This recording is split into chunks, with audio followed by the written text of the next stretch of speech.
Thank you very much, Mr. President. I would like to thank Mr. Øymundur Jónasson for an excellent report. The financial crisis has led to severe attacks on social rights in Europe due to cutdowns and austerity. The result has been grave for ordinary people in Europe, and those who created the crisis has been helped with billions of tax money to banks and speculators, at the same time as those who had no responsibility for the crisis has been hit severely.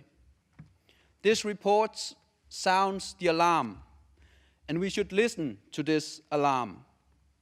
All our member states are obliged to secure social and democratic rights.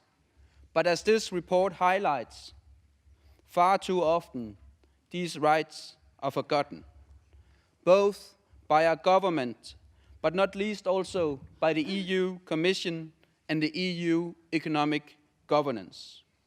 Dear colleague, let me remind you that the social protection and security created in our countries were not created due to austerity or cutdowns.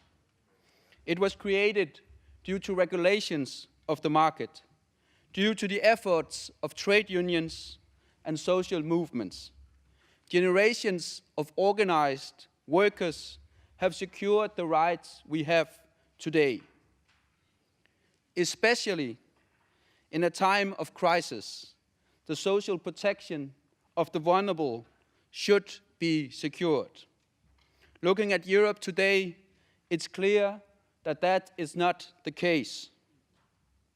Huge unemployment for young people, poverty and inequality is the result. Social dialogue is put aside. Yeah, now even collective bargaining is under attack. If action is not taken in a social way, the insecurity will be misused by the extreme right and xenophobic forces. We see that in both Europe and the US. The growing insecurity and inequality makes the extreme right prosper. If the voices of the weak, if the voices of the vulnerable is not heard, but only the voices of the rich, of the wealthy is heard, then ordinary people will not be protected. Dear colleagues, let's adopt this good report, and thank you to Mr. Øymundur Jónasson, our Icelandic colleagues, for his very last and very good contribution. Thank you.